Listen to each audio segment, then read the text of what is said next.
반갑습니다. 월요일 새벽 예배입니다. 우리 다 함께 사도신경으로 우리의 믿음을 고백합니다. 전능하사 천지를 만드신 하나님 아버지를 내가 믿사오며 그 외아들 우리 주 예수 그리스도를 믿사오니 이는 성령으로 잉태하사 동정녀 마리아에게 나시고 본디오 빌라도에게 고난을 받으사 십자가에 못 박혀 죽으시고 장사한 지 사흘 만에 죽은 자 가운데서 다시 살아나시며 하늘에 오르사 전능하신 하나님 우편에 앉아 계시다가 저리로서 산 자와 죽은 자를 심판하러 오시리라.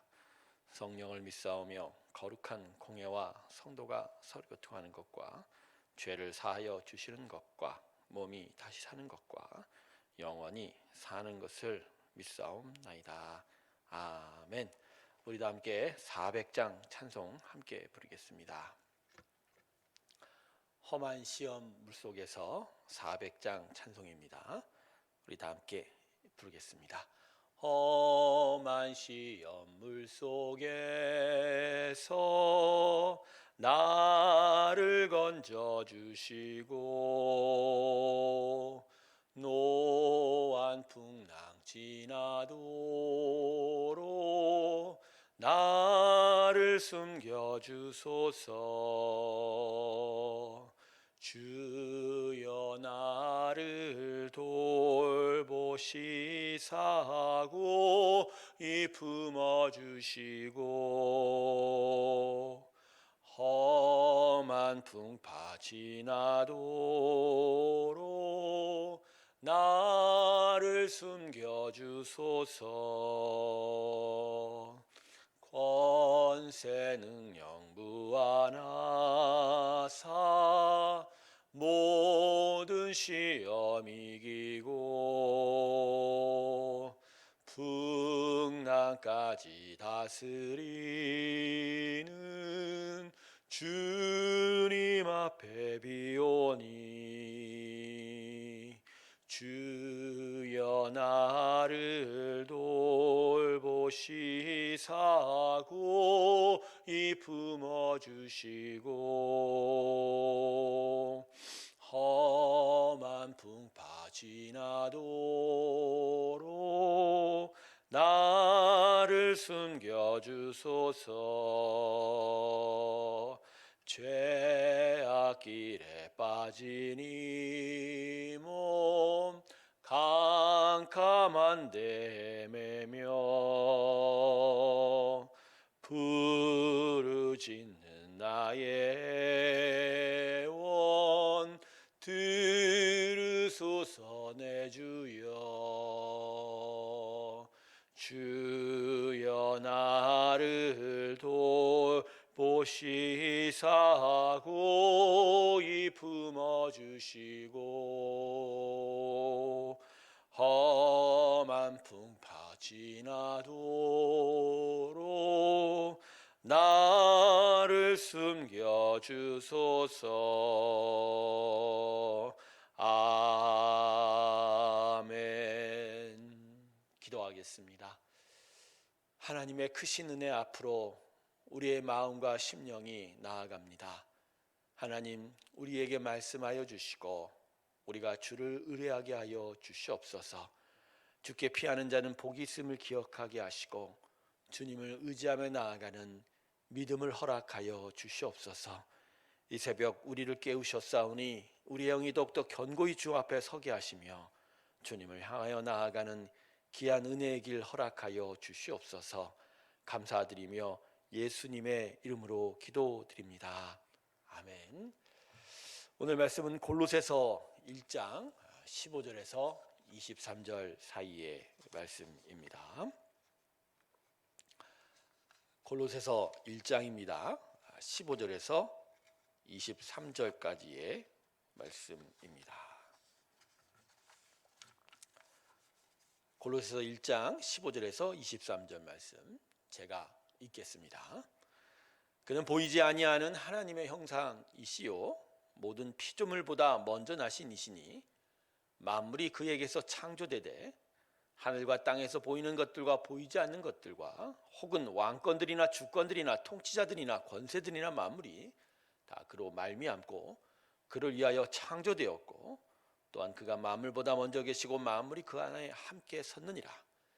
그는 몸인 교회의 머리시라. 그가 근본이시요 죽은 자들 가운데 먼저 나신 이시니 이는 친히 만물의 으뜸이 되려 하심이요 아버지께서는 모든 충만으로 예수 안에 거하게 하시고 그의 십자가의 피로 화평을 이루사 만물 곧 땅에 있는 것들이나 하늘에 있는 것들이 그로 말미암아 자기와 화목하게 되기를 기뻐하심이라. 전에 악한 행실로 멀리 떠나 마음으로 원수가 되었던 너희를 이제는 그의 육체의 죽음으로 말미암아 화목하게 하사 너희를 거룩하고 흠없고 책망할 것이 없는 자로 그 앞에 세우고자 하셨으니 만일 너희가 믿음에 거하고 터 위에 굳게 서서 너희 들은 바 복음의 소망에서 흔들리지 아니하면 그리하리라. 이 복음은 천하 만민에게 전파된 바요 나 바울은 이 복음의 일꾼이 되었노라. 아멘.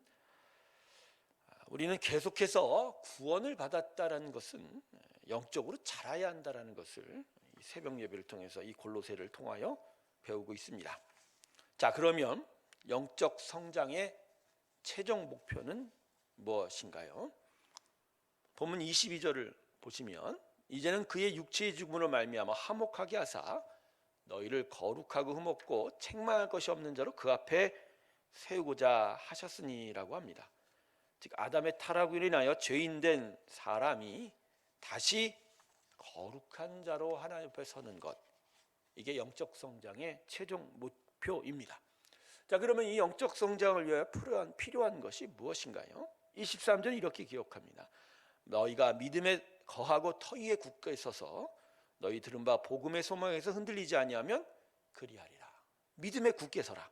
예수를 믿고 터 위에 굳게 서서 그 예수를 믿는 믿음을 더욱더 굳게 다지고 복음의 소망으로 흔들리지 아니하면, 결국은 영생의 소망으로 굳게 선다면 우리의 영적 성장은 온전히 이루어져서 거룩한 자로 주 앞에 설 수 있을 것이다, 이렇게 얘기하시는 겁니다. 그래서 정리하면 우리가 예수님에 대한 믿음 위에 굳게 서 있으면 하나님 앞에 거룩하고 흠없는 자로 자라나게 된다는 것이죠. 즉 우리 영이 계속하여 예수님에 대한 믿음 안에서 자라면 하나님의 형상으로 거룩해져 간다라는 거죠. 그러니까 영적 성장의 핵심은 다른 게 아니라 예수님이라고 말할 수 있는 것입니다. 예수님에 대한 계속적인 신뢰를 통하여 우리의 영이 자라고 성장하는 것입니다. 그러므로 영적 성장은 예수님 안에서 예수님만으로 이루어집니다. 할렐루야. 오늘 본문은 이 영적 성장의 핵심인 예수님에 대한 말씀입니다.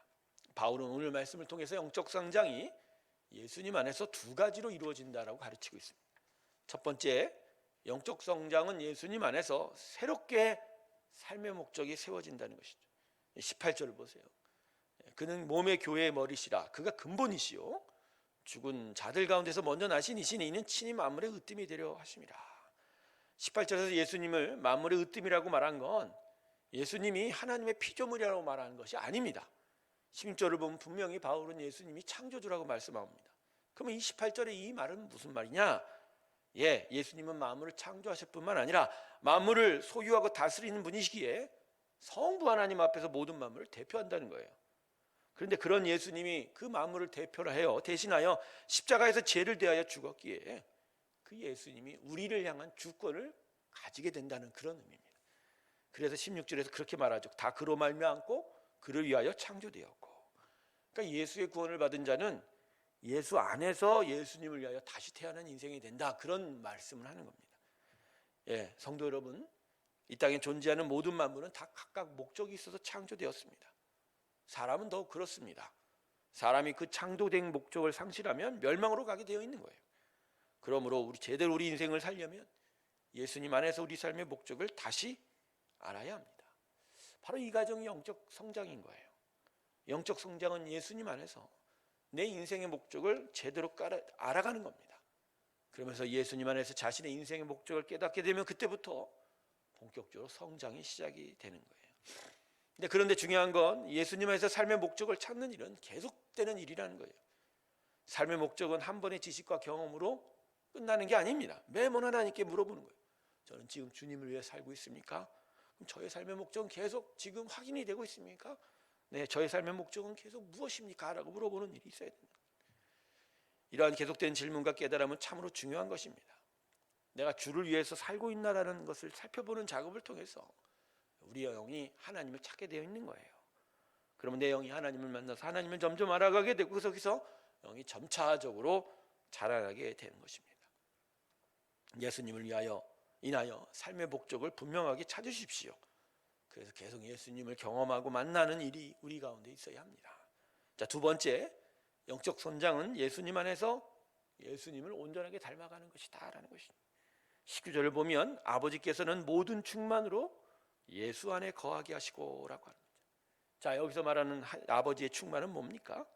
네, 하나님께서는 당신의 모든 것으로 예수님 안에 함께 계신다라는 거죠. 그러니까 예수님 안에는 하나님의 모든 인자하심과 선하심과 자비하심이 그 안에 계속된다는 거예요. 근데 그 안에 우리도 함께 있는 거예요. 즉 예수 그리스도 안에 하나님의 모든 것들을 우리가 얻게 되는 거예요. 자, 그러면서 참된 구원의 일들이 예수님을 인하여 이루어져 가고 있는 겁니다. 근데 바울은 구원을 위하여 예수님께 가야만 한 이유를 20절과 22절에서 이렇게 설명하고 있습니다. 즉 사람은 아담의 죄로 인하여 죄인이 되었다. 그래서 하나님과 원수되었다. 그래 이 원수를 관계를 풀려면 죄의 문제가 해결이 돼야 된다. 근데 사람은 이 문제를 풀 수 없다. 이걸 풀 수 있는 건 오직 예수님이다. 예수님께서 십자가의 죽음으로 말미암아 사람을 하나님의 원수가 아닌 하나님의 자녀로 만들었다. 즉 화평이라는 겁니다. 자, 근데 이 바울이 이 화평에 대해서 말한 이유가 뭐죠? 구원의 주인공은 예수님이라는 거죠. 그래서 구원의 주인 예수님께로 가는 것이 믿음의 터 위에 굳게 서는 거고, 그리고 그 예수님 위에 서 있어야 거룩하고 흠없는 모습으로 인생이 변화된다는 거예요. 그러니까 영적 성장이라는 것, 예수님 안에 충만한 하나님의 은혜와 자비 안에서 그 예수님을 좀 더 알아가고 또 만나가는 과정 속에서 하나님의 모든 것들을 내 안에 배우고 닮아가는 일이 나타나는 거예요. 그러면서 성품이 바뀌고 인격이 바뀌어져 가는 거예요. 바로 이렇게 예수님 안에서 자신의 성품과 인격이 흠없는 자로 바뀌어가는 게 영적 성장인 거예요. 그래서 계속 예수님을 만나가면서 끝없이 변해가는 것이 바로 영적 성장이라고 오늘 본문이 우리에게 가르쳐주고 있습니다. 그러므로 오늘 말씀은 분명하게 우리에게 이렇게 가르쳐 주십니다. 하나님의 자녀들이 영적으로 계속 성장하기 위해선 하나님의 모든 충만 가운데 있는 예수님을 배워야 한다. 예수님을 만나야 된다. 거꾸로 이 예수님을 만나고 경험치 못한다면 영적으로 자랄 수 없다라고 가르쳐주고 계십니다. 그리고 성도 여러분, 우리의 영적 성장을 위해서 우리 예수님을 찾아야 합니다. 예수님을 계속 만나야 됩니다. 예수님과 계속 교제해야 합니다. 그럴 때 우리는 온전한 성장을 이루어가게 될 줄로 믿습니다. 이 귀한 예배가 저와 우리 가운데 함께하길 주님의 이름으로 축원합니다. 기도하겠습니다. 하나님의 귀한 충만 가운데 우리가 머물기 원합니다. 예수님을 계속 만나며 예수님과 깊은 교제를 나누어 온전한 하나님의 형상을 닮아가는 우리의 심령이 되게 하시고 그 성장을 이루어가게 하여 주시옵소서. 한 주의 시작을 주님 앞에 먼저 시작하는 성도들을 축복하시고 기도하며 하나님을 바라며 주를 의지할 때마다 주님이여 귀한 믿음의 승리를 이루어 주시옵소서. 주의 은혜 가운데 우리를 세워 주시옵소서. 주의 나라를 우리 가운데 이루어 주시옵소서. 이제는 우리 주 예수 그리스도의 은혜와 하나님 아버지의 사랑과 성령의 교통하심이 예수님 안에 있는 하나님의 충만을 닮아 온전한 성장을 이루기를 주께 고백하며 나서는 하나님의 귀한 성도들의 심령들 위해 지금부터 영원토록 함께 하시기를 간절히 축원하옵나이다. 아멘.